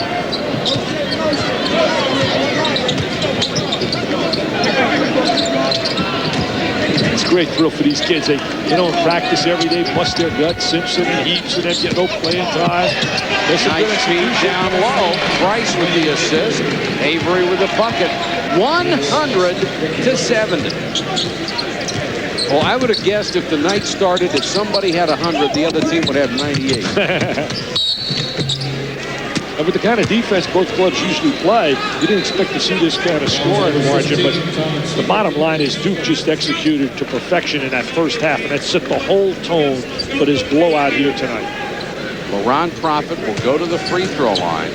He has yet to score a field goal in this game, and when your leading scorer averages almost 17 points a game, is 0 for 7 from the floor, you're in a lot of trouble. Yeah, 0 for 7 out of your star really puts you in a deep hole. The bottom line, though, if you're Gary now, you don't look at films of this. You just tuck this one away. You got to just tuck it away. And don't even talk about Duke, and don't even mention Duke. You just got to get on to business for your next game, and I know he'll do that. He and his staff will get together and really try to get these kids ready for Florida State. Number 20 is 6-foot sophomore guard, Matt Matt Hahn. Hahn, the son of assistant coach Billy Hahn, makes his first appearance, a walk-on from Columbia, Maryland. Not a big night for Mr. Prophet. Look at Billy right there. Proud to see his son. Tuesday night, Brad Nessler and I got a game very unique, Mike, in that we got the coach. We got Mr. Smith coaching against his son, Tubby Smith, against Gigi Smith. We've seen father and sons together, but coaching against them. I have to know what the wife, Donna's going to be doing that night. And then Saul Smith playing against his brother as well, a freshman guard from Kentucky. We had a good win tonight, beating Vanderbilt. He's got a very good basketball team.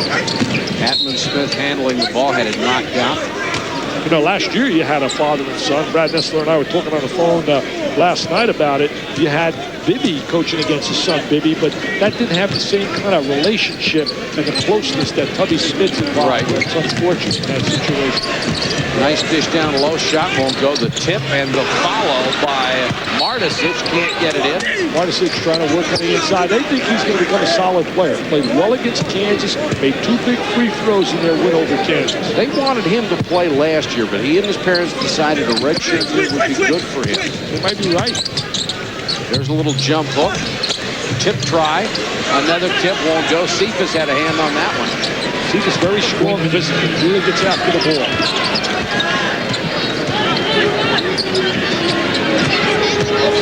Simpson dishes it off. Heaps takes it back outside to Avery. A lot of empty seats, Mike. A lot of people who left early. Traffic is not going to be a problem. Avery with a drive. Really superb quickness, the way he blew right down the lane. 102-72, a surprising, huge blowout for Duke. I mean, we knew Duke was good, and we expected Duke to be really right up there, but we didn't expect this kind of performance on the road. We thought maybe to be a little tentative after losing to Michigan on the road. And the officials loathe to call a foul right now. Avery. They just want to get out. Everyone wants to get out of here. Gary wants to get in the locker room. Mike wants to get to the press conference. And everybody wants to get out of the place. At Michigan, though, they're going to be my Dow Jones team of the year. Up, up, and up. But I'll tell you, we're down. They are playing well right now. I think the Leafs could be a real major contender in that Big Ten. And mercifully for Maryland, that's it. The final score from Cole Fieldhouse. Duke 104, Maryland 72. For Dick Vitale and our entire ESPN crew, this is Mike Patrick. Thanks for watching. This is ESPN.